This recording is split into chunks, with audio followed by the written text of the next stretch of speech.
Deus abençoe você, Deus abençoe sua família. Nós vamos hoje começar mais uma EBD. Convide seus amigos, seus parentes. Você que não é inscrito no nosso canal, se inscreva. Dê um like. Hoje eu quero falar para os jovens, é um prazer demais falar para vocês. Eu dei aula a minha vida inteira para a juventude na escola dominical e hoje é bom retornar aqui para poder falar com vocês. Hoje a lição fala sobre Ana, a oração de uma mulher angustiada. O texto do dia diz: ela, pois, com amargura de alma orou ao Senhor e chorou abundantemente. A síntese que a revista traz diz que Ana foi uma mulher que viveu uma grande angústia em sua vida, mas orou com ousadia e se comprometeu com integridade. Como resultado disso, a vitória de Deus foi plena em sua vida. Embora a síntese esteja parcialmente correta, mas antes de orar com ousadia, ela orou com humildade diante de Deus. Então, nós deveríamos trocar a palavra ousadia aqui com humildade.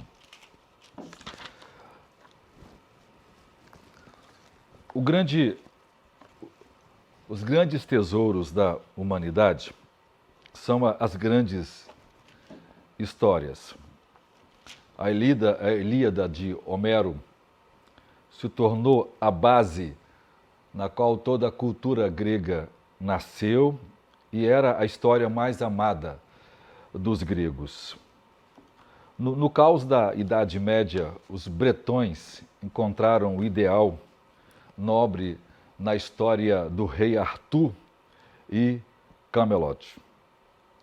No Antigo Testamento, a história do surgimento do rei Davi é a base de toda a ênfase dos judeus em toda a sua história. Essa é a história central do Antigo Testamento, porque Davi se torna o pai do Messias, Jesus é chamado de filho de Davi, e é a partir de Davi que Deus faz a sua aliança davídica, né? Porque é feita a Davi de que não faltaria um sucessor no trono. Na verdade, isso vai resultar na escolha de Jesus. As histórias antigas, né, como a de Homero, o rei Arthur, elas estão baseadas em fantasias, em ficção, com donzelas e monstros, mas a história de Samuel é uma narrativa verdadeira da história da salvação, na história da redenção, que é a maior de todas as histórias. Esse fato aqui acontece em 1050 a.C., quando Samuel nasce, em tempos de grandes angústias, de crises profundas, de profunda apostasia, no tempo em que cada um fazia conforme bem queria, ninguém obedecia a Deus, e no contexto de profunda crise, de profunda apostasia, de pecado, de idolatria, de sofrimento, de desespero, Deus usa uma família para poder cumprir seus grandiosos propósitos. Então Deus levanta Samuel por meio de Ana para estabelecer a dinastia de Davi, de onde viria o Messias. Assim como Moisés, assim como Sansão, João Batista e Jesus Cristo, Ana pertence a uma família pobre e Samuel nasce dessa família pobre, de onde Deus estará levantando o maior sacerdote, profeta e juiz do Antigo Testamento. A situação de desespero de Ana na verdade, é uma parábola do povo de Deus, que vivia, né, desejoso para que sua mulher fosse, que sua esposa, no caso o povo de Deus, fosse produtivo, né? E por isso a fé deles era um estéril e não experimentavam as bênçãos de Deus. E por isso constantemente estavam, né, sendo fora da bênção de Deus, ou não recebiam, né, os favores divinos sobre o povo de Deus devido aos seus pecados. Então Deus faz uma espécie de parábola aqui. A ansiedade de Ana para ter um filho é também a ansiedade do povo de Deus para ter um rei, e que isso vai trazer muito sofrimento e dor para o povo de Deus. A gente começa a história, eu vou gastar um tempo mais usando o texto com vocês, para a gente entender um pouco a lição de hoje. O versículo, 1 Samuel, quem vai usar a nossa Bíblia, está na página 873. O versículo 1 diz que houve um homem das montanhas de Efraim, cujo nome era Eucana. Esse moço morava nas montanhas de Efraim. Ele não era efrateu, embora aqui o texto diz, mas é uma referência a um levita, porque os levitas não receberam possessão, então eles moravam em várias cidades de Efraim, de Israel. Aqui está um sacerdote, um levita, que morava na terra de Efraim, no mesmo local onde morava aquele sacerdote de Juízes 19, que se casou com uma prostituta ou uma concubina, e que depois ela o trai e volta para a casa do seu pai, e depois ele vai buscá-la, né, e no caminho ela é abusada, né, pelos filhos de Benjamim, e isso traz grande dor e vergonha sobre o povo de Israel. Eucana aqui é uma pessoa muito influenciada por sua mulher Ana. Ana é uma mulher extraordinária, mas Eucana aqui, embora seja piedoso, e me parece que essa piedade era influenciada por Ana. Ana é uma mulher extraordinária nesse processo aqui, e que vai influenciar aquele que já é sacerdote, que naturalmente deveria ter, né, um envolvimento com a obra de Deus. Mais tarde a gente vai aprender em 1 Crônicas 6, 33 a 38, que Samuel é um filho de Coate, ele é um dos coatistas, que era responsável por guardar a Arca da Aliança, também servia como porteiro no templo. Depois, no tempo de Davi, eles foram músicos, né? Se tornaram músico, e Amã, um neto de Samuel, vai dirigir a música no templo. E aqui diz que esse homem, sacerdote, ele tinha 2 mulheres, ele tinha uma família disfuncional. Esse é o grande problema da poligamia, né? Ele tinha uma mulher cujo nome era Ana, e o nome dela significa graciosa, e o nome da outra era Penina, que significa pedra preciosa. Penina tinha filhos e Ana, porém, não tinha filho. O grande problema aqui é que o caráter de Eucana não é um caráter aparentemente firme. Veja que em todo o relatório, Ana se torna a personagem principal, é ela que está tomando as ações, e quando a família sobe, parece-me que é ela que está de alguma forma influenciando, porque o caráter de Ana aqui é extraordinário. Ela está lidando com uma situação muito difícil. Ela percebe que seu marido não tem filho, porque ela não pode engravidar, porque ela é estéril. E então, por uma própria conclusão que os dois chegam, ele vai adotar uma segunda mulher, que é Penina, e essa vai trazer filhos a ele. Mas essa forma bondosa de Ana de tratar a Penina, em momento algum Ana está reagindo, né, aos ataques que Penina vai começar a fazer contra a sua rival Ana. Mas aqui nós temos um problema, como acontece com Abraão, quando Agar começa a zombar, né, e a criticar de Sara, porque Sara não podia ter filho.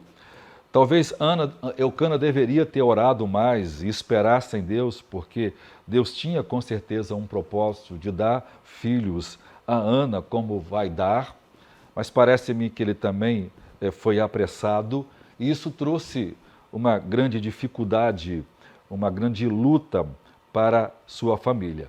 Ana não podia se engravidar e naquele tempo não poder ter filhos era como se não pudesse receber o favor de Deus. Era uma mulher profundamente amaldiçoada pela sociedade.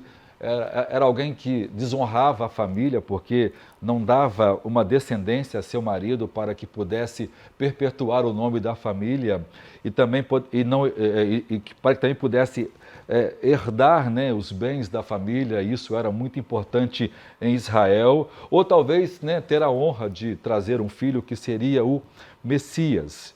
Ou seja, não havia um grau de tristeza, de frustração para uma mulher naquele tempo do que ela ser estéril. Não havia nada que iria humilhá-la e diminuí-la diante dos outros, porque isso era para ela a pior de todas as desonras, né? Era a sua maior frustração. Ela não era ninguém, ela não tinha um nome, ela não tinha posteridade e ela desfrutava aparentemente de um desfavor divino. O fato de Eucana dar então 2 porções para Ana, isso também era uma questão inaceitável para Penina. Penina tem um nome muito bonito, né? Significa pedra preciosa, mas essa mulher parece-me ser uma mulher muito bonita, porque o nome que é dado a ela parece-me ser comparado à sua beleza, e ela, por certo, né, por ser admirada, esperava se casar e se tornar a primeira mulher de um homem, e ela se casa e se torna a segunda mulher de um homem. Isso para ela já era frustrante, e quando ela se casa, ela passa a dar filhos para seu marido, mas também não tem o amor do seu marido, e isso a deixa ainda mais chateada, mais triste, mais amargurada. E ela, não só isso, ela queria ser a primeira esposa e não consegue porque se casa com um homem que já tinha uma mulher. Segundo, ela dá filhos a seu marido, mas não tem o amor do seu marido, porque mesmo assim Eucana continua amando a Ana mais do que Penina. E terceiro, quando acontecia a festa diante do Senhor, Eucana dava 2 partes para Ana e uma só para Penina e seus filhos. E isso então incomodava muito Penina. Penina, por ser bonita, por certo, né, o texto revela que o jeito como ela se comporta, acusando Ana, e ela faz isso por muito tempo, perseguindo Ana, destruindo Ana, porque Ana tinha, com tudo isso, o amor do esposo, né? Tinha tudo isso, a graça do esposo, e ela não tinha isso. Isso amargurava a Penina e ela respondia de forma muito ruim a essas questões emocionais. Essa família disfuncional gerou um problema sério, né? Porque Penina passa a perseguir profundamente a Ana. A gente vê Eucana perceber isso. Em momento algum, Eucana repreende a Penina, porque me parece que ele não tem aqui o domínio, né, da família. Ana é quem está por trás, de forma graciosa, ajudando, comandando Eucana. E todas as vezes que Eucana está tentando fazer alguma coisa aqui, ele está de alguma forma tentando compensar, mas não tomando a decisão de ajudar Ana como deveria ajudar. E quando ele fala com Ana, ele fala como que tentando pagar uma dívida, né? Eu não sou melhor do que 10 filhos, ou seja, me ajudar a ser o homem que eu sou, né? Me ajudar a ser alguém que agrada a Deus não é melhor do que 10 filhos. Ou seja, Ana é alguém profundamente graciosa, equilibrada, com emoções extremamente saudáveis. Mas aquela que era a pedra preciosa, Penina, se tornou a pedra no sapato. O papel de Penina aqui é importantíssimo para a gente, porque ela começa a perseguir Ana, ela começa a aumentar ainda a frustração de Ana, e ela faz isso por muitos anos. Todas as vezes que eles subiam diante do Senhor para festejar, esses sacrifícios, ou por certo, é bem provável, né, que fosse na festa do tabernáculo, onde a grande parte dos sacrifícios que eram feitos eram sacrifícios de louvor, e ele vai fazer isso, era chamada a festa diante do Senhor. Levava-se o sacrifício, a melhor parte do sacrifício ficava com o sacerdote e a outra parte do sacrifício ficava com o homem. E ele então festejava e comia diante do Senhor, comia e bebia como uma festa de comunhão diante do Senhor, ali no tabernáculo com a família. E na hora de comer, o chefe da família pegava uma parte, dava à esposa, uma parte dava aos filhos, então pedaços, né? E dava aos convidados da família, por certo, Eucana estava levando outras pessoas, porque era comum nessas viagens, né, de festa diante do Senhor, participar vizinhos ou pessoas importantes ou próximas da família. E Penina fazia questão de diante do próprio marido e dos vizinhos de Ana, de amigos e amigas de Ana, de confrontá-la e, por certo, dizendo o quanto ela é imprestável, que não servia, né, não dava um filho a seu marido. Ou seja, constantemente Penina, o texto diz que a sua rival excessivamente, ou seja, além da conta, a provocava e irritava, porque o Senhor lhe tinha cerrado a madre. Quem lembrava a Ana que ela era estéril, porque Deus havia cerrado a sua madre. E ela usava isso contra Ana. Por certo, os filhos de Penina, né, era usado de forma a manipular Eucana, para que Eucana pudesse dar uma atenção e desprezar a Ana, mas Eucana só era o homem que se tornou por causa do caráter gracioso que era Ana.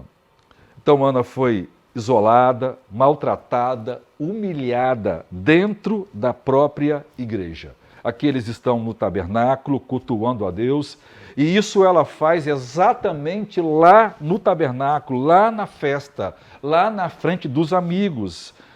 Penina é uma mulher que não tem controle, ela é orgulhosa, ela é ambiciosa, ela não aceita dividir com ninguém, seus filhos são usados, né, de forma a manipular a situação para desprezar Ana e para tentar atrair o marido ou manipular o marido. Então ela é alguém que constantemente está fazendo tudo para provocar Ana, e Ana suporta isso por muito tempo. Mas chega um momento em que Ana não suporta essa perseguição, ela não suporta tudo isso, e ela então, desprezada, ela vai chorar diante do Senhor. Agora veja, Ana está aqui no tempo em que as pessoas estão vivendo em profunda apostasia, no tempo em que os próprios filhos do sumo sacerdote, aqui fala que Ofni e Finéias, os dois filhos, né, de Eli, Ofni e Finéias, estavam ali.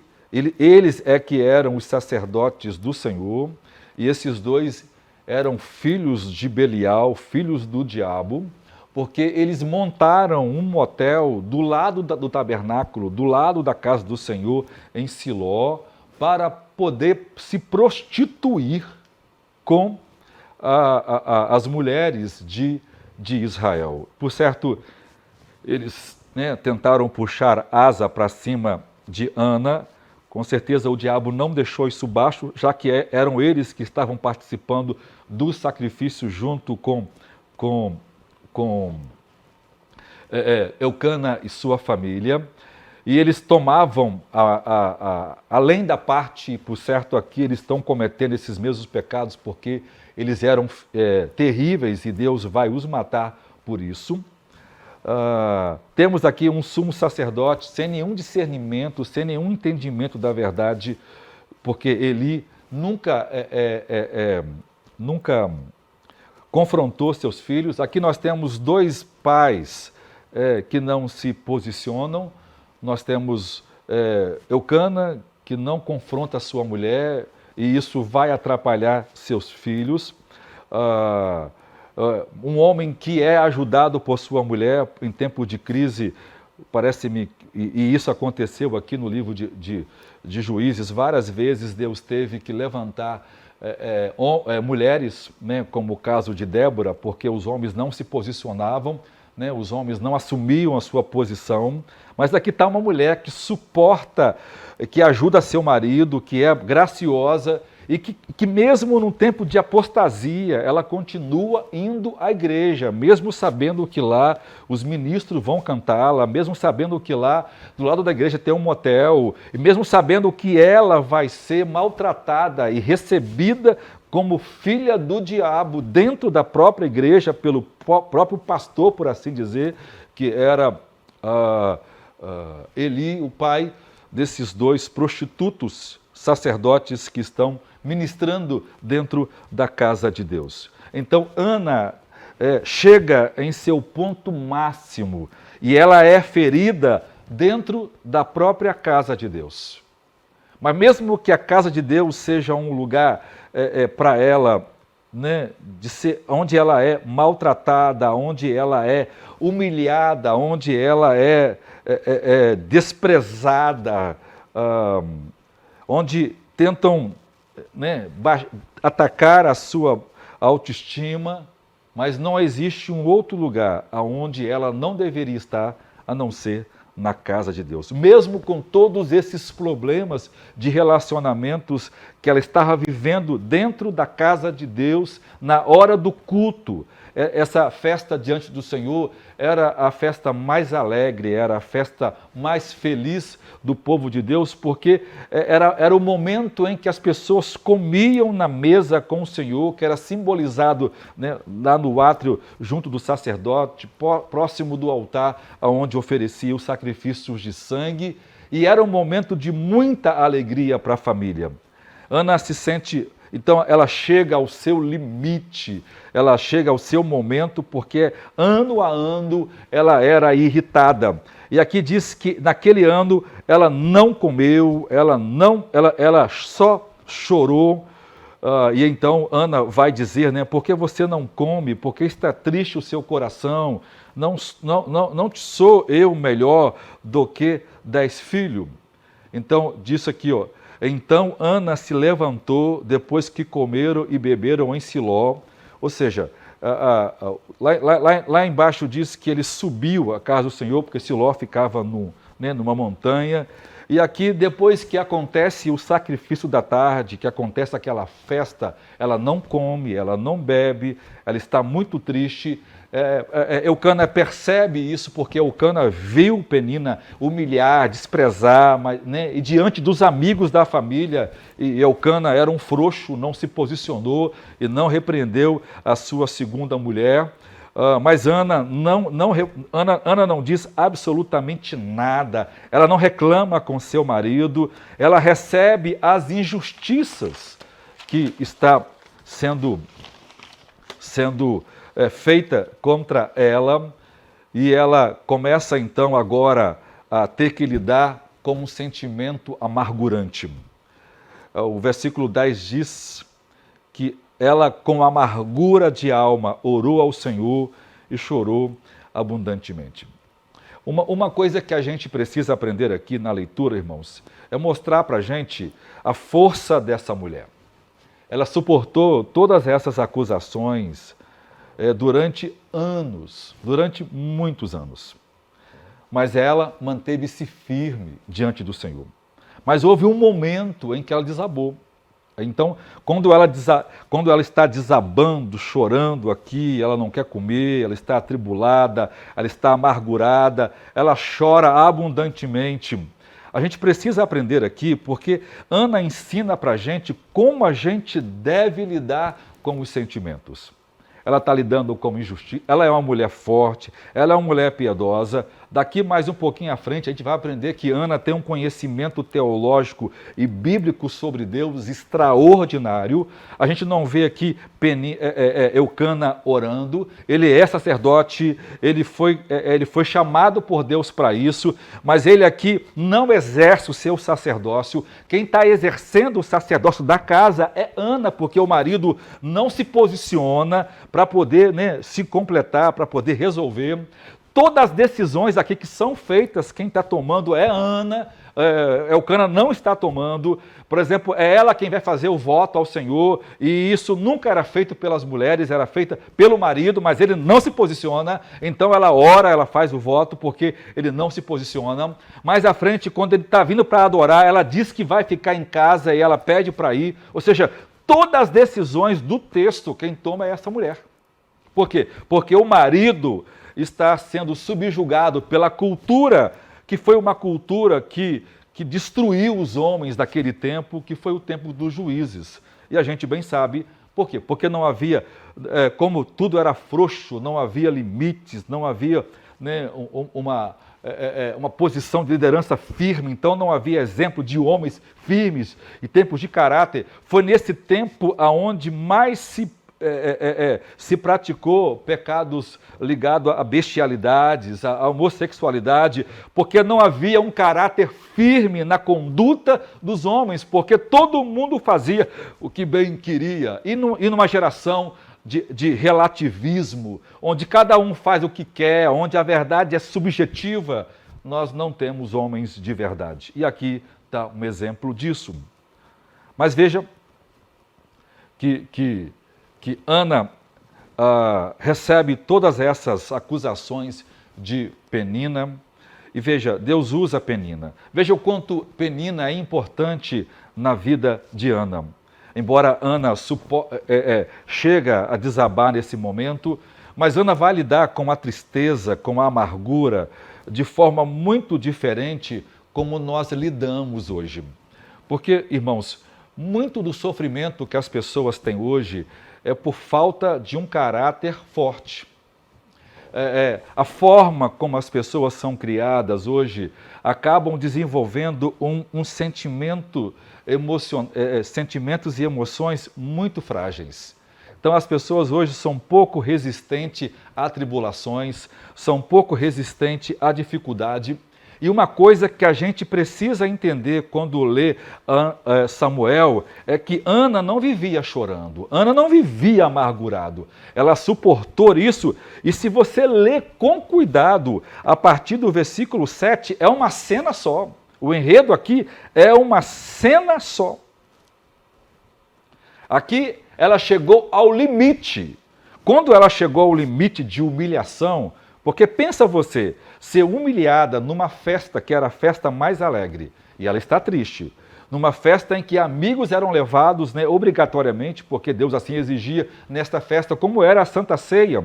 E aí chega lá numa festa de comunhão perante o Senhor, ela é desprezada, para que todo mundo perceba, Penina gostava de chamar a atenção para si, era uma mulher terrível, Era uma mulher que... E do jeito que Eucana era, então ela dominava Eucana a fazer essas coisas, mas Eucana tinha uma dívida muito grande, porque Ana era uma mulher forte e ela suportou essas dificuldades. Então ela não estava aqui acumulando amargura, não. E veja só que quando ela ora, ela não questiona absolutamente nada sobre Penina. Ela não reclama da perseguição, ela não reclama da humilhação, ela não reclama das amarguras, ela não está amargurada no sentido daquela amargura que nós vamos guardando por causa da nossa baixa autoestima.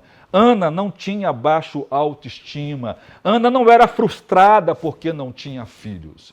Embora ela sofria de uma frustração porque ela era impelida por causa dessa mulher que era má. E a oração que ela faz evidencia muito isso. Então, a gente precisa aprender uma coisa. Muitas vezes nós estamos sofrendo, amargurados, depressivos, não porque nós estamos sendo injustiçados, mas é porque o nosso caráter é frágil. E a gente e a vida, né? A vida não é mole com ninguém. A vida não dá nada fácil para a gente. Nós lidamos com situações difíceis o tempo todo. Então, nós precisamos nesse momento orar e pedir a Deus graça para a gente lidar com a nossa amargura. Hoje as pessoas, Ana aqui não ficou trancada dentro de um quarto, amargurada. Ana aqui, né? Interessante que se a gente for ler com cuidado, olha só. Então Ana se levantou depois que comeram e beberam em Siló. Ela está sendo confrontada, insultada, desonrada na mesa, na hora da mesa do Senhor, na hora da comunhão, na hora do desfrute. Deus estava lá, embora 2 sacerdotes desviados, mas era sacerdote de Deus. Estava no local onde Deus escolheu, porque lá estava o tabernáculo montado. Então, ela estava ali diante do Senhor e confrontada, mas ela não abre sua boca. Ela fica quieta. Seu marido, ao invés de ajudá-la, ele piora, porque ele vai tentar defendê-la, mas ele a ofende mais ainda, porque ele não a defende diante de Penina. Parece que ele tem medo de Penina. E ela está sendo ofendida exatamente ali. Então ela não fica cheio de raiva. Ana não era mimada como Penina. Então ela não sai no meio da ceia, da festa, da comunhão com Deus aqui. Ela não se levanta com raiva. Ela suporta humildemente o momento. Ela espera, embora esse tipo de ataque realmente traz constrangimento, né? E ela não era insensível a ponto de não ficar triste. Ela não come, ela não bebe porque não consegue, mas ela espera pacientemente todo aquele ritual. Quando o ritual se acaba, lá para 3, 4 horas da tarde, é que ela se levanta e ela vai para o pátio dos israelitas. Ela sai, né, porque o sumo sacerdote sentava numa cadeira que ficava na entrada do átrio para julgar, né, as questões do povo. Então, e ali próximo as pessoas ficavam de joelhos e oravam, e haviam várias outras pessoas orando. Então ela vai, fica de joelhos e começa a chorar e a orar diante de Deus. Veja que coisa extraordinária acontece. Ela está lidando com o sofrimento do jeito correto. Ela não está amargurada porque ela ficava sem comer todo dia, porque ela suportou todas essas perseguições. Houve uma hora em que isso estourou. Então, Ana está lidando com o sentimento não porque ela é egoísta, não porque ela tem problema de baixo autoestima, não porque ela não se trancou no quarto, ela não ficou, não vou na festa não, ela não deixou de fazer seus afazeres, ela não deixou de completar sua obra, ela não deixou de participar dos festivais que tinham, que ela sabia que participava, e bem provável era ela a mentora espiritual da sua família, mas ela lidou com isso de forma correta. Ela não discutiu com Penina, em momento algum ela está revidando Penina. Penina não está machucando ela ao ponto dela revidar. Mas ela vai e diante do Senhor ela chora. Diante do Senhor ela deposita toda a sua amargura. E veja, a oração dela é a oração mais extraordinária que a gente pode ver. Olha o versículo 11. E fez um voto dizendo, Senhor dos exércitos. Ela ora de um jeito extraordinário e ela diz, se bondosamente, se benignamente atentares para a aflição da tua serva e de mim te lembrares, e outra vez, da tua serva não te esqueceres, mas a tua serva deres um filho homem. Olha que coisa linda, ela está orando com humildade. A oração dela não expressa ódio, não expressa revolta, ela não acusa ninguém, Ela não, Senhor, essa mulher me persegue. Senhor, olha essa mulher fazendo comigo, Senhor. Eu não mereço isso, Senhor. Não. Ela, quando ora, ela se torna indigna. Ela reconhece que não merece nada, que ela é uma serva, que ela é escrava, que ela não tem direito algum de exigir de Deus coisa nenhuma. Ela não está aqui barganhando com... Ela faz um voto, porque aqui é um voto de dedicação. Não é como nós, Senhor, aqui, né, a gente erra às vezes, né, porque a gente deve fazer voto, a gente pode fazer votos com promessas, não tem nenhum problema, mas ela não está aqui dando porque ela quer receber. Então, aliás, ela nem está dando, ela está prometendo algo que ela nem tem. Então, veja, a oração dela expressa que a amargura a que a alma se refere não é amargura de revolta. Ela realmente sente, né, que do jeito que as coisas estão, não pode continuar. Ela vê que todo o trabalho de piedade que ela tem, porque ela é a pessoa, né, que, de alguma forma, que assume a liderança espiritual da família, né? Porque é ela que faz tudo aqui, ela é o personagem central, ela é uma mulher extraordinária. Por quê? Porque o filho dela vai ser alguém que tem que ter um tipo de mãe desse, para influenciar quem esse homem deveria ser. Então, veja, Ana ensina para a gente como lidar com o sofrimento. Por outro lado, Penina era um instrumento de Deus para poder trabalhar na alma de Ana. Irmãos, uma mulher dotada de tantas características maravilhosas como Ana, de uma paciência inigualável, de um amor extraordinário, de uma liderança fora do comum, de uma capacidade de influenciar, porque ela vai influenciar Samuel, até 12 anos Samuel vai estar com ela, e ela vai dar para Elias, porque Samuel não tinha absolutamente nada para aprender com Eli, não tinha nada para aprender com seus filhos. Samuel ia para um lugar onde ele ia ver prostituição, gente que falava palavrão, os pastores da igreja vivendo no pecado, e detalhe, eles fizeram da igreja um motel, ele ia para um lugar, né, que o pecado estava o tempo todo. Então, ele não foi influenciado por absolutamente nada daquilo que ele viu no templo. Ele foi influenciado pela criação da sua mãe. Então, uma mulher com um caráter desse, com uma grandeza dessa, Deus permite ela passar por isso, Deus a torna estéril, para ensinar a Ana verdades extraordinárias. Então, Penina aqui é realmente uma pedra preciosa para Ana, porque é essa perseguição, é essa luta que Ana passa, é que vai fazê-la ter a experiência de buscar a Deus de um jeito extraordinário. Aqui Deus está usando Penina para levar Ana a orar com uma fé sobrenatural, para confiar em Deus, de que Deus pode fazer algo gracioso. Porque Deus, irmãos, Deus não desperdiça os sofrimentos na nossa vida. Paulo diz em Romanos 8:28 que todas as coisas contribuem para o bem daqueles que amam a Deus.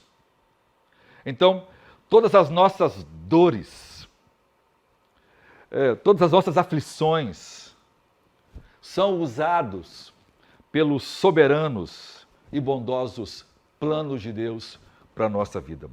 Deus tinha um interesse muito maior do que a simples situação de Ana. Deus tinha algo muito maior para seu povo, para o mundo, para a posteridade, para gerações vindouras, para nós aqui hoje, por meio de Ana. Então, Deus deixa essa mulher humilhar Ana, para que Ana possa se humilhar diante de Deus e ela ser alguém extraordinária, porque é assim que Deus faz. Tudo quanto acontece, Deus nos leva a cada vez mais a confiar em Deus, mesmo quando a gente acha que não tinha nenhum propósito. Ana vai ser a mãe de Samuel, que vai ser o maior profeta que já houve no Antigo Testamento, e ele vai estabelecer a dinastia de Davi, que é a dinastia do Messias. A história está cheia de exemplos assim, quando coisas que a gente acha que é mal, Deus usa para o bem. Isso aconteceu com José. Aquilo que fizeram de mal com ele, Deus usou para o bem. Veja um outro exemplo de Mônica, a mãe de Agostinho, no século IV. Mônica orava e chorava e fez isso por quase 15 anos, porque o seu filho Agostinho, muito inteligente, e quanto mais sábio ele se tornava, mais se afastava de Deus, ele não amava Deus, ele zombava do cristianismo. E ela orava por ele, e quanto mais orava por ele, pior ele ficava, mais ele era mais duro, mais respondão e mais zombava do cristianismo da sua mãe. Mas houve um momento em que ela sofreu ainda mais quando Agostinho decidiu se mudar para Roma. Roma era a Sin City, né? A cidade do pecado, e ela pensou, agora sim, agora não tem jeito, porque se for para lá, se havia uma chance de Agostinho um dia se converter, essa chance se vai. Então ela passa noites e dias consecutivas orando, jejuando, buscando a Deus, mas com um coração desesperado, porque na mente dela o fato do filho ir para a cidade do pecado, ele nunca mais se converteria. Mas ela não sabia que ao chegar lá, ele ouviria a pregação de um dos homens mais poderosos daquele tempo, que era Ambrósio de Milão. Por meio da pregação de Ambrósio, ele se converte e ele se torna o maior teólogo da igreja da antiguidade, ele se torna o bispo de Hipona e uma das mentes mais brilhantes do cristianismo dos séculos iniciais e que vai influenciar terrivelmente vários outros homens ao longo da história e vai ser um dos grandes influenciadores da reforma, como Lutero, Agostinho e tantos outros reformadores. Veja, aquilo que a gente acha que é o grande desespero, que é a grande perda, aquilo que a gente acha que é o grande incômodo, aquilo que a gente acha que a vida seria melhor sem aquilo, é exatamente aquilo que Deus usa para promover em nós a sua grandiosa presença. Que coisa maravilhosa é isso que Deus faz conosco. Depois, temos a outra questão, é quando ela está orando. Olha aqui, Ana fala, ela ora, Senhor dos Exércitos. Esta é a primeira vez que alguém ora usando essa expressão. Essa mulher tem um profundo conhecimento de Deus, porque essa expressão quer dizer o Senhor soberano, o Criador de todas as coisas, aquele que comanda os exércitos dos céus, o universo. Então, ela dá a Deus, né, o Senhor é soberano, ela reconhece a autoridade divina sobre a sua vida, e ela está orando aqui como Jesus, ela está orando submissa. Senhor, se for da sua vontade, então responda a minha oração. Ela ora ao Deus que ouve. Né? Tiago diz que se alguém está sofrendo, então ora. Veja que interessante, qual é a forma que nós temos de lidar com o sofrimento? Orando. Qual é a forma que nós temos de lidar com a ansiedade? Orando. Qual a forma que nós temos de lidar com a depressão? Orando. A oração é a grande terapia, porque por meio da fé nós nos relacionamos com Deus. E veja, ela ora por sua necessidade. Ela não reclama com seu marido, ela não retribui as acusações injuriosas e egoístas da sua rival. Ela sabe que tem uma necessidade. Então ela chora aos pés de Jesus, aos pés do Senhor. Ela ora, ela reconhece que Deus pode fazer isso. Segundo, ela orou sabendo quem Deus é. Ela entende que quem pode mudar a situação dela é Deus. Por isso ela ora com humildade, porque se Deus não mudar, ela vai continuar orando e vai ter que aprender a lidar com o sofrimento. Porque Deus poderia muito bem decidir não responder essa oração e permitir, como fez com Paulo, para que ele sofresse, para que ele não se exaltasse, por causa da grandiosidade do seu caráter. E Ana poderia aqui se exaltar, ué, porque ela era inteligente, ela que era equilibrada, ela que era a mentora da casa, né? Era ela quem atraía, era o marido, é a ela que toda a dedicação do marido era dada, porque ela era uma pessoa especial. E Ana tinha tudo para ser vaidosa, para ser, né? Ela podia, quem é você? Você só está aqui porque foi eu que conversei com o meu marido, né? E ela poderia ser como Sara, né? Vamos mandar essa mulher embora agora. Não. Ela em momento algum, ela era madura, ela não era vingativa e ela estava entendendo isso. Então, ela está orando aqui, não exigindo os seus direitos.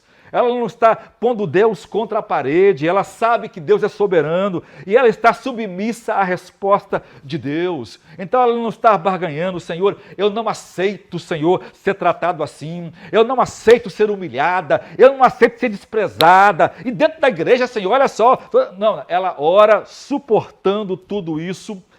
Depois ela não pediu vingança, Senhor, faça juízo, Senhor, julga a minha causa. Não.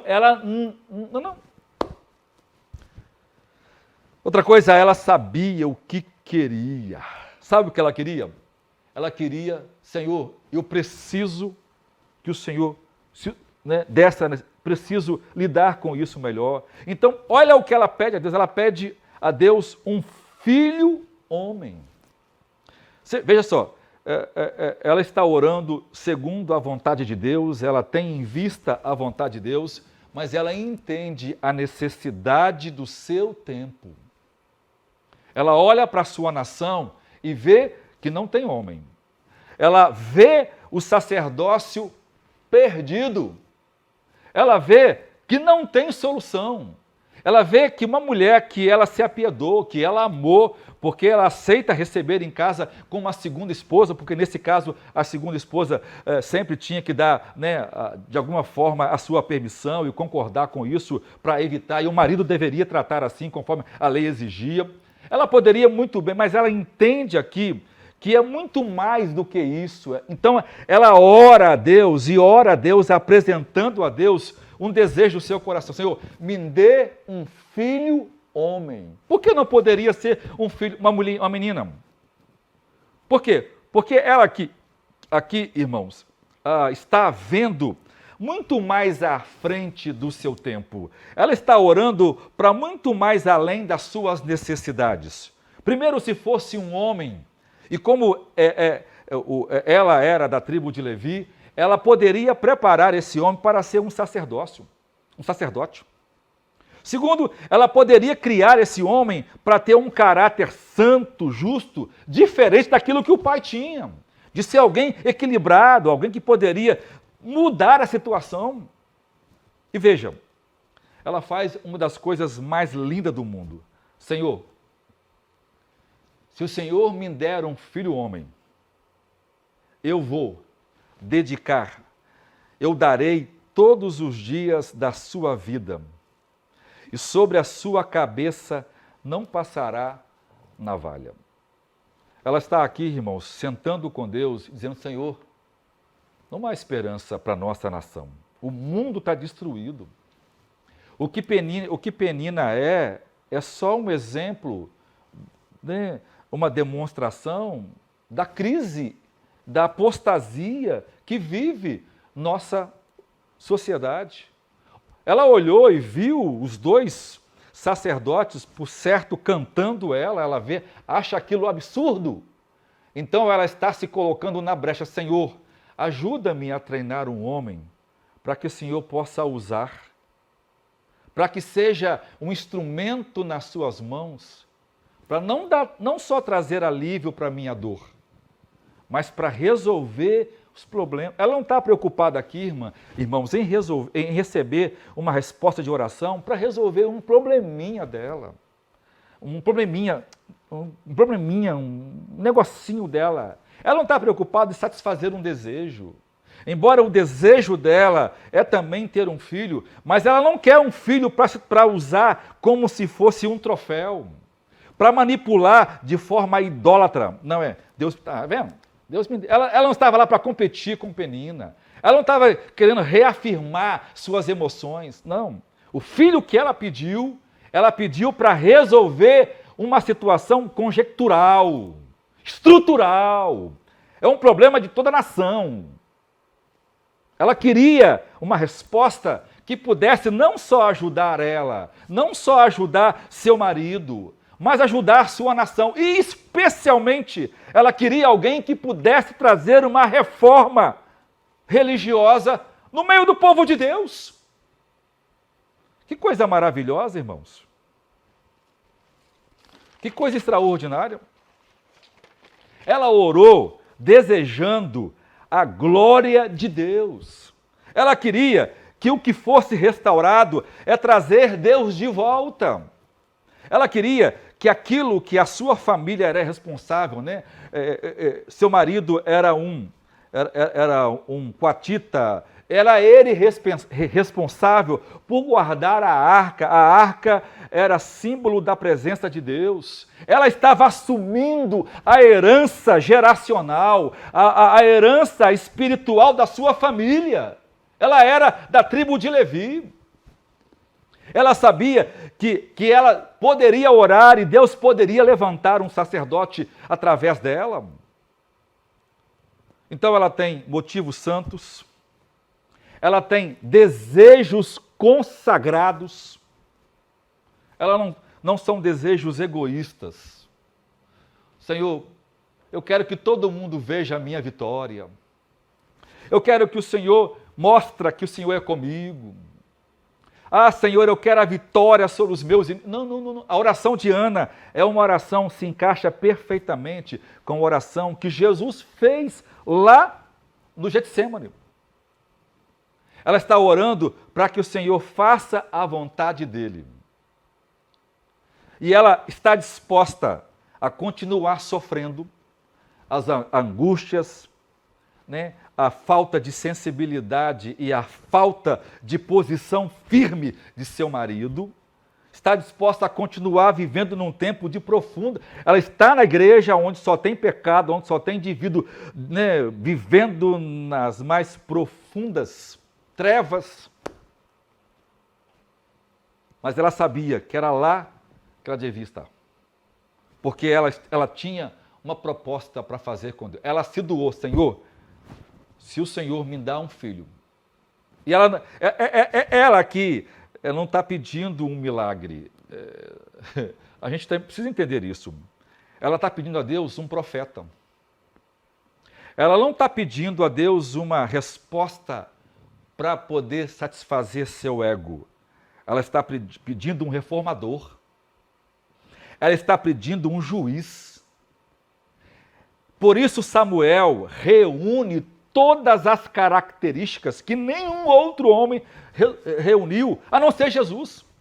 Ele era sacerdote, ele poderia oferecer sacrifício a Deus em favor do povo, como ele fez várias vezes.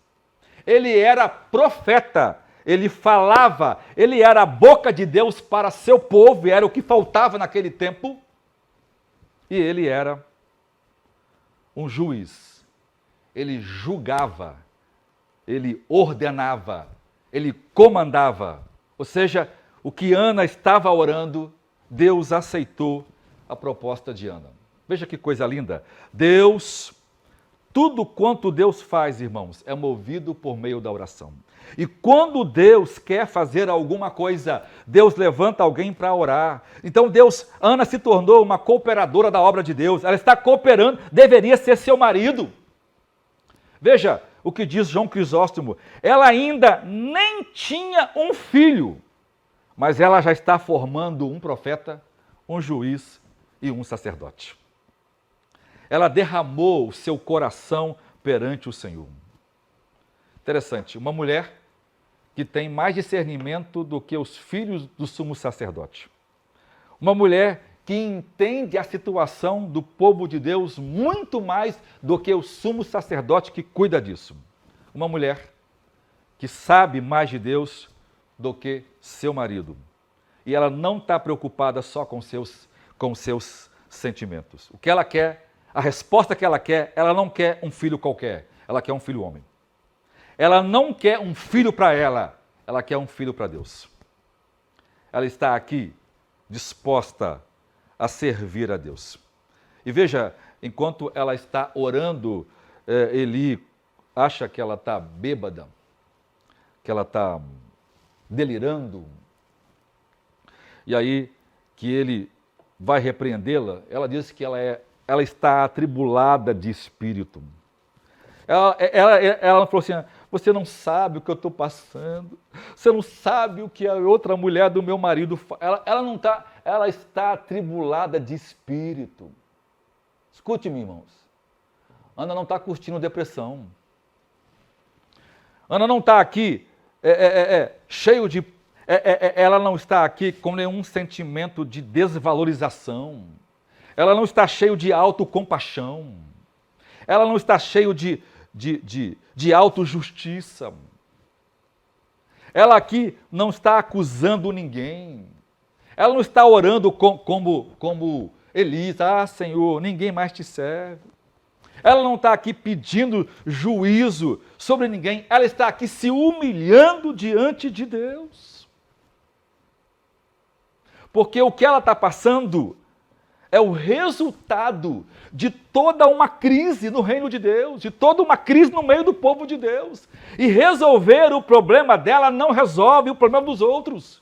Ela precisa que Deus dê a ela um filho, mas esse filho precisa ser um filho em que ela vai preparar para se dedicar a Deus. Veja que coisa maravilhosa, uma mulher extraordinária, uma mulher maravilhosa, veja, orar do jeito que Ana orou, irmãos, depende de um profundo conhecimento da palavra de Deus. Porque ela é levita. Por certo, o pai de Ana a ensinou as escrituras desde muito cedo. E a contar do salmo que ela vai cantar, que é algo extraordinário no capítulo 2, essa mulher tinha um conhecimento, o Cântico de Ana, que é um salmo, é profundo. É um salmo comparado e às vezes melhor do que o próprio salmo de Davi, já considerado pelos teólogos. Veja, essa mulher teve motivo de louvar a Deus, de exaltar a Deus, porque o poder de Deus se manifestou na vida dela, para poder libertar o seu povo da opressão. E veja, versículo 3, não multipliqueis palavras de altivez, nem saiam coisas arrogantes da vossa boca, porque o Senhor é o Deus do conhecimento, e por ele são as obras pesadas na balança. O arco dos fortes foi quebrado, e os que tropeçavam foram cingidos de força. Olha aqui, os fartos se alugaram, os fartos se alugaram por pão, e cessaram os famintos. Até a estéril deu luz a 7 filhos, e a que tinha muitos filhos enfraqueceu. O Senhor é que tira a vida, o Senhor é que dá a vida, o Senhor é que faz descer a sepultura, o Senhor é que faz subir dela. O Senhor empobrece, o Senhor enriquece, o Senhor abaixa, o Senhor também exalta. Veja, que coisa extraordinária. Aí o último versículo, ela fala assim, os que contentam com o Senhor serão quebrantados. Desde os céus trovejará sobre eles. O Senhor julgará as extremidades da terra e dará força a seu rei e exaltará o poder do seu ungido. Ana não está pedindo um filho, irmãos. Ana não pediu um filho. Ela pediu um profeta. Ana não pediu para ser mãe. Ela pediu um juiz. Ana não pediu para poder competir com Penina e mostrar que ela também tinha o seu valor. Ela pediu um sacerdote. Que coisa linda. Esse é um exemplo para todos nós que somos pais e para vocês que um dia vão se casar. Do jeito que Ana criou Samuel, foi importante para ele aprender sobre o que Deus é. E quem se tornou Samuel foi o resultado do caráter, da experiência que Deus deu a Samuel. Então, irmãos, aprende uma coisa. Não é o simples fato de nós orarmos para que Deus realize tudo aquilo que nós queremos. E tem uma coisa que nós precisamos aprender como povo de Deus, é que nós vamos sofrer perseguições.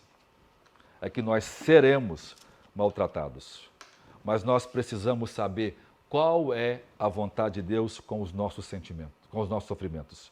Porque todos eles têm grandes objetivos. Por isso, nós precisamos aprender a orar. Não só quando estivermos tristes, não só quando formos perseguidos. Porque as orações, primeira coisa, elas nos transformam. Essa oração transformou completamente Ana. Ela se levantou feliz, comeu, bebeu e não mais se importou, embora não pararam as críticas, embora não pararam a perseguição, ela não voltou a ficar triste. Aquilo foi um momento em que ela estourou. Ana não era assim, Ana não vivia assim. É uma leitura equivocadíssima das pessoas quando acham que Ana era assim. Não, ela ficou assim naquele culto, e naquele culto ela orou, e naquele culto ela resolveu.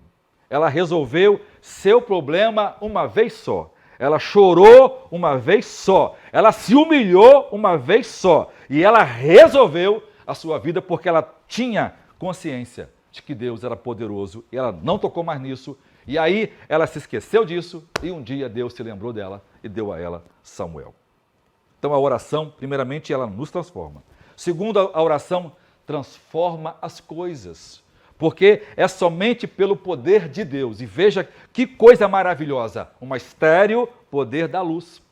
Aqui não está, o texto não está aqui dando para a gente que uma estéril pode ser mãe, embora Deus possa fazer isso. É que as pessoas que são humilhadas serão exaltadas. Não é nada disso que está aqui.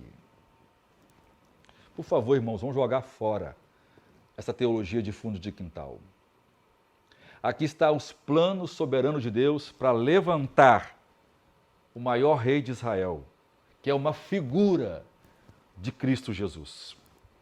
Então as nossas orações, elas transformam o mundo, porque é exatamente aqui, é essa mulher com esse caráter extraordinário que Deus vai usar para que ele possa formar o caráter de Samuel e para que Samuel influencie Davi. E que Davi seja um homem segundo o coração de Deus. E para que esse homem seja tenha a descendência do Messias, que por meio dele Jesus virá. Então aprenda uma coisa, todos os nossos sentimentos, sofrimentos precisam nos levar a Cristo. Cristo é a razão de todos os nossos sofrimentos. Sabe qual o problema?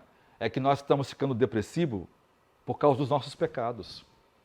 Nós estamos ficando emocionalmente abatidos por causa da nossa avareza, por causa da nossa autojustiça, porque nós queremos, por causa do nosso medo da aprovação dos outros, porque nós estamos tentando agradar os outros e não agradar a Deus, porque nós queremos viver uma vida mundana e não uma vida piedosa como vivia Ana. Porque nós queremos viver como queremos, como pensamos. Essa mulher não desrespeita seu marido, ela faz tudo de forma submissa, mas comandando ele para que ele entenda o lugar dele. E quando ele está decidindo, é ela quem leva ele para decidir. Ela não o desonra, ela não o distrata, ela não o xinga, ela não o desrespeita, ela não o insulta. Ela é extremamente humilde, respeitosa, ela é graciosa, embora inteligente, embora habilidosa. Essa mulher é extraordinária. Tem um caráter maravilhoso. Deus a escolheu para ser a mãe de um homem extraordinário que foi Samuel. Do mesmo jeito que Deus escolheu Maria com um caráter maravilhoso e José para poder desempenhar o caráter que Deus queria que o homem Jesus tivesse, Deus estabeleceu uma Ana para que pudesse. Ou seja, nossos sofrimentos não são para nos destruir. Nossos sofrimentos é para nos transformar, é para moldar a nossa vida, é para nos fazer sangrar, para que Deus possa arrancar todas as motivações pecaminosas, todos os desejos egoístas e fazer-nos ter motivos santos, desejos consagrados e termos uma submissão humilde à vontade de Deus. Meus amigos, meus caros jovens, se vocês não decidirem que tudo que vocês têm e tudo que estão construindo, vocês vão usar especificamente para a glória de Deus, todas as suas conquistas não servem absolutamente para nada. Vocês vão estragar a vida de vocês e vocês vão ser esquecidas.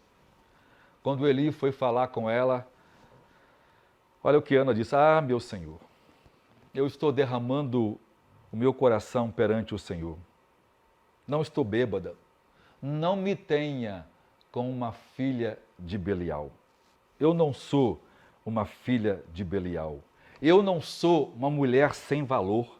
Eu não sou uma filha do diabo. Eu não sou. Meu coração está aqui se derramando de aflição perante o Senhor. Porque ela viu que o problema disfuncional da sua família era o problema disfuncional da sociedade. Ter um filho não resolveria seu problema e Deus não daria um filho para ela simplesmente se sentir realizada e nunca mais ser perseguida. Entendam isso, irmãos, porque hoje nós estamos ficando doentes por causa de pecado e estamos tomando um antidepressivo para curar pecado e não resolve. O problema é enquanto nós não estivermos dispostos a ter motivos santos, desejos consagrados e submissão humilde, nós jamais vamos nos livrar das nossas dores emocionais. A sua fé não é um meio de você crescer ou ganhar coisas de Deus. A sua fé é um instrumento para você confiar em Deus, para que Ele use a sua vida, para que a sua vida possa abençoar os outros. E tudo que você faça promova a glória de Deus e leve as pessoas a conhecer a Jesus Cristo.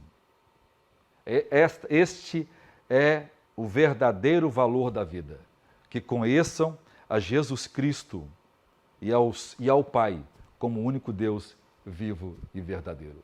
Deus abençoe você, Deus abençoe seus investimentos. Você que nesta hora quiser ofertar, nem poderia ofertar, seria muito bom ofertar de forma graciosa, maravilhosa diante do Senhor. É uma forma de você demonstrar gratidão e reconhecimento da glória de Deus. Não deixe de estudar sua lição, de responder sua revista. Não deixa de aprender muito mais, porque Deus tem muitas coisas para nos ensinar.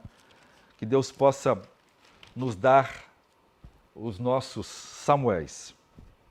Mas aprenda uma coisa, os nossos Samuéis, né, que são aquilo que consagramos a Deus, precisa das peninas, precisas das pedrinhas no sapato, precisa de alguém para que nós sejamos conduzidos, porque ninguém se entrega a Deus de forma tão voluntária se Deus não mover a nossa vontade por meio das lutas, das aflições e dos sofrimentos.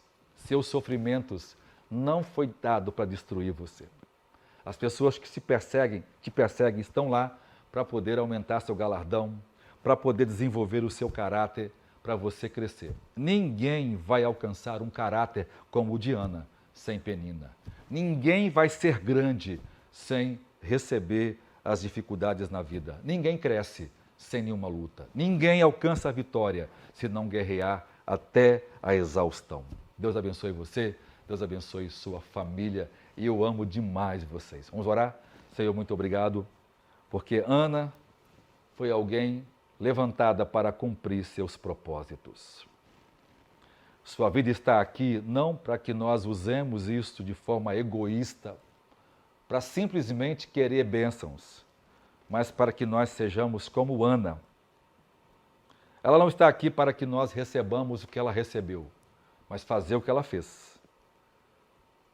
Orar e entender que nós discernimos que tudo quanto Deus quer fazer conosco, é dar alguma coisa. E isso que Deus vai nos dar, se não for para que nós possamos consagrar inteiramente a Ti, então não precisa dar, Senhor. Então nós podemos e devemos continuar, Senhor, sofrendo com as nossas peninas.